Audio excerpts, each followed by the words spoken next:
Hey folks, this is TJ Forrest with the Cougar Academy bringing you an overview of the new GED test. Yes, this is a beginning of the tutorial series for the new GED test, and we're going to talk about just the introduction to the new computer-based GED test and what you can kind of expect.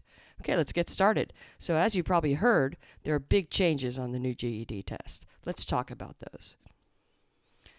First of all, there's 4 separate tests. In the past tests, there were 5 tests, one of those being the essay or the writing test. This time, there is no writing test.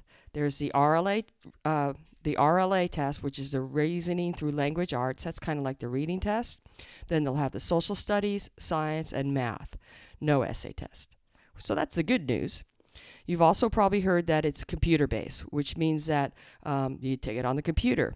So they have some nifty things that you get to do, like drag and drop, hotspots. So, you want to be familiar with working with a computer and a mouse, and in particular the interface with the new GED test. And in a later video, and I also will have information on the website to give you kind of heads up on what to expect about that. Also, there may not be a separate writing test for this GED, but there is writing involved. In fact, there's writing on 3 of the 4 tests. The good news is that there's no writing on math, but there is required writing on the RLA test, the social studies test, and the science test.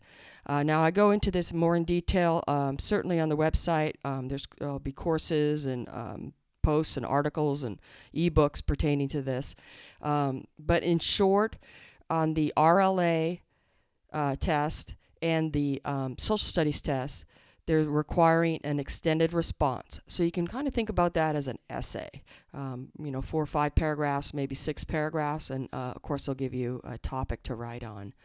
And then on the science test, they're going to ask for a short response. And you can kind of think of a short response as a paragraph, maybe 2 paragraphs. And they're going to require 2 short responses on the science test.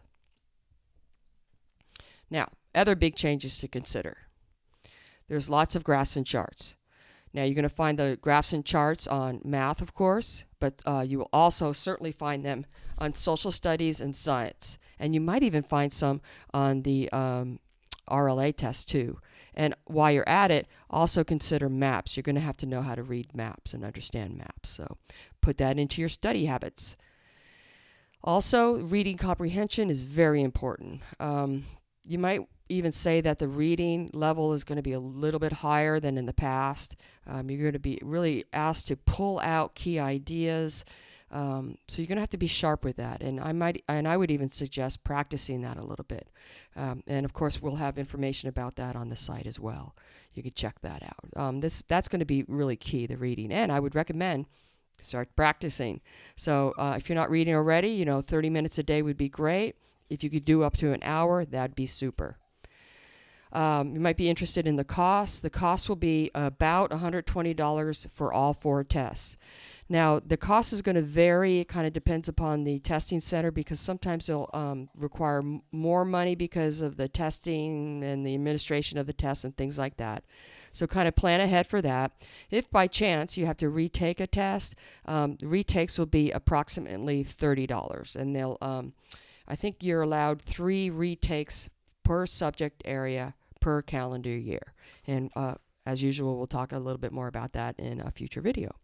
And then finally, the subject area knowledge is integrated across all tests, which means that you'll find math on your science test.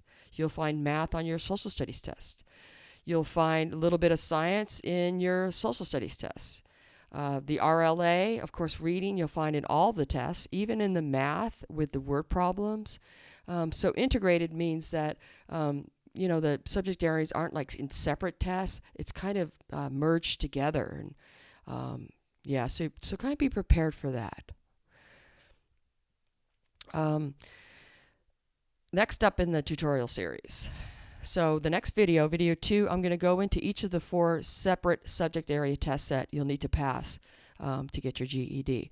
And I'll go into more detail about that, about what to expect, how it breaks down, you know, like on social studies, how much world history, how much economics, how much civics, and things like that, okay? So tune into that if you're interested in that.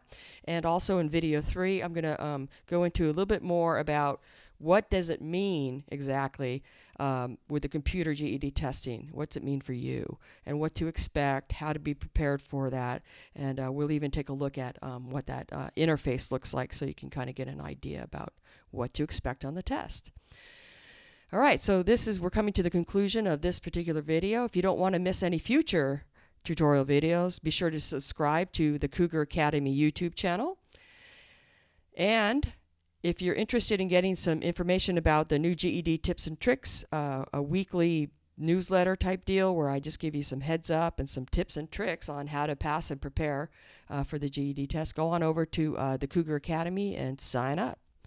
So that concludes our video, this one, and thank you very much for tuning in. And once again, this is TJ Forrest with the Cougar Academy. Thanks again, folks. See you next time.